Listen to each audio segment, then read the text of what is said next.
On November 30, 1928, a boxing match is held between James Braddock and Tuffy Griffith in New York City's Madison Square Garden, where Braddock wins by knockout. He returns home to his wife, May, and their 3 children. The scene shifts to the future, after America is gripped by the Great Depression. Banks collapse, jobs vanish, and people find themselves scraping for survival. Braddock has fallen on hard times, and his children barely have enough food to eat. He occasionally gets work on the New Jersey docks to earn money, but sometimes there's no work available. At the docks, Braddock is rejected for work and returns home, disappointed. When he gets back, his daughter, Rosie, tells him that Jay, his younger son, stole a sausage from the butcher. Braddock makes Jay return the sausage and berates him for stealing. On their way home, Jay tells Braddock a friend of his was sent to live with his uncle because his parents didn't have enough money for them to eat. Braddock looks visibly worried, but assures Jay he will never send them away. We see Braddock fighting in Mount Vernon, New York. As his manager, Joe Gould tapes Braddock's hands in the locker room. He notices the bruising on Jim's right hand. Concerned, Joe urges him to reconsider, fearing the injury could cost him the fight. But Braddock, with quiet determination, insists he's ready. He needs this fight, no matter the risk. During the fight, Braddock struggles to keep up.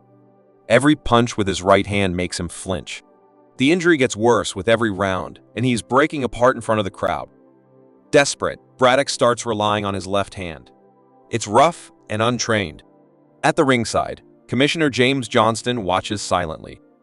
The look on his face shows his dissatisfaction. After the match, he revokes Braddock's boxing license, calling him a risk to himself and others. Joe tries to intervene, but his plea falls on deaf ears. The next morning, Braddock goes back to the docks, trying to earn a living, and this time he is chosen. Because his right hand is injured, he is forced to use the left, making it stronger over time. His co-partner begins to complain that his injured hand will slow him down and that he needs the job. Braddock gets scolded by the overseer shortly after, but his coworker saves him. Because of unpaid utility bills, the electricity company shuts off the power to Braddock's home in the cold of winter. They now have no heat or electricity, and Braddock worries for the health of his children. Things become worse when Maid sends the children away to her family. Braddock becomes enraged, and with no way out, he seeks public assistance. The woman behind the glass says, "I never thought I'd see you here, Jim." He heads to a bar and tries to raise enough money. His longtime manager, Joe, adds the rest of the money, making him bring back the children and pay the bills. Joe visits Braddock's home with an opportunity.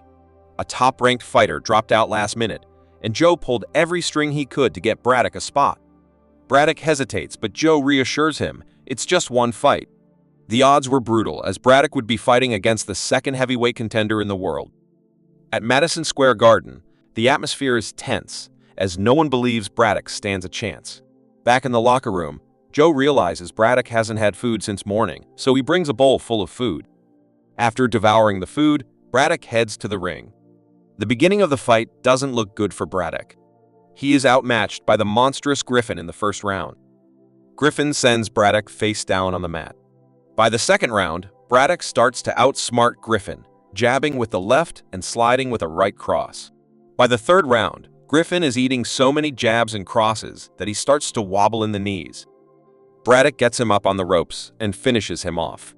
In the locker room, Joe is mesmerized and asks Braddock where he learned the moves from. Braddock reveals working on the docks using his left hand made it stronger, or perhaps it's just luck. Braddock returns home after the fight. May, unaware of the fight, looks up with worry written all over her face. Braddock finally reveals his success. They all rejoice. Mage asks him if they are letting him back in, but Braddock responds negatively, citing it was just one fight. The following day, Braddock returns to the docks with praise from the workers.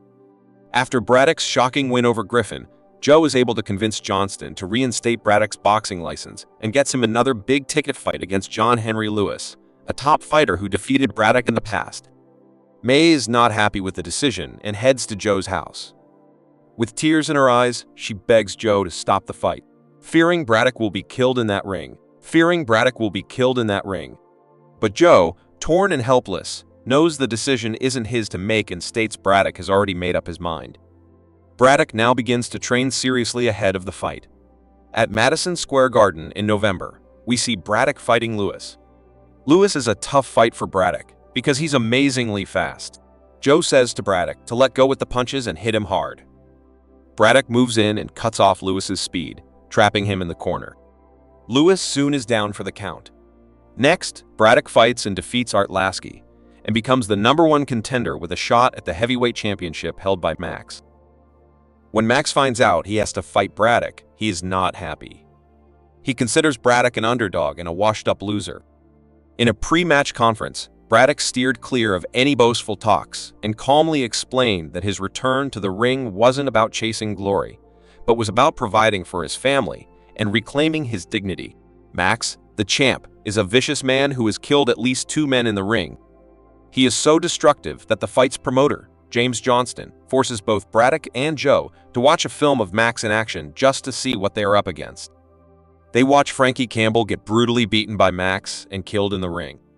The autopsy states that Campbell's brain was knocked loose from the connecting tissue. Joe wants it off, but Braddock tells Johnston to run it again. He watches the film more closely to analyze Max's strategy. The arrogant Max attempts to intimidate Braddock in public. He taunts his wife in public that her man might not survive. May becomes so angry that she throws a drink at him. The two return home from May to lash out at Braddock for teaching their children boxing. Braddock puts the kids to bed and speaks to May. May expresses her frustration that Max might kill him. She even tells Braddock she used to pray for him to get hurt enough, preventing him from fighting, and even went to the church to thank God for the councils taking his license. Braddock assures her he will be fine. During training, Jeanette feels Braddock is not ready for the fight, citing that Braddock is old and his ribs haven't been right since Lasky's fight. On the day of the fight, June 13, 1935, Braddock leaves home with hopes of winning. Maid takes the kids to her sister's house and forbids them from listening to the radio. She heads to the church to pray for her husband, but is surprised to see a lot of the town folks praying for him as well. She quickly rushes to Madison Square Garden and apologizes to her husband, realizing she has to support him. We witness one of the greatest matches in boxing history. The winner will be the heavyweight champion of the world. All the people rally behind Braddock. Braddock's entry is met with shocking silence, but after some motivation, the crowd rises in applause. The match starts, but Max doesn't take this fight seriously.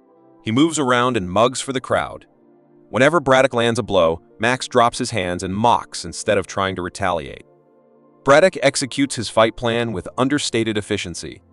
He mixes in rights to the body, constantly changing ring position and landing spearing jabs while ignoring Max's clowning antics.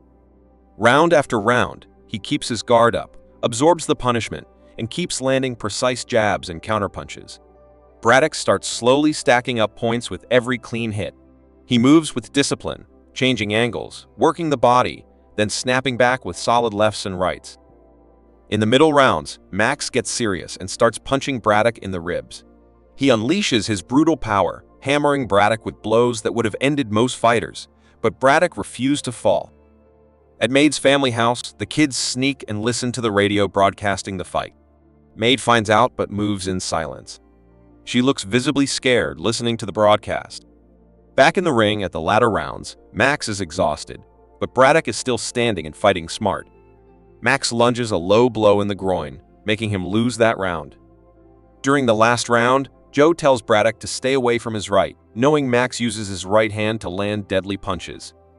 During the fight, Braddock starts to move closer to Max, prompting Joe to shout at him to move away.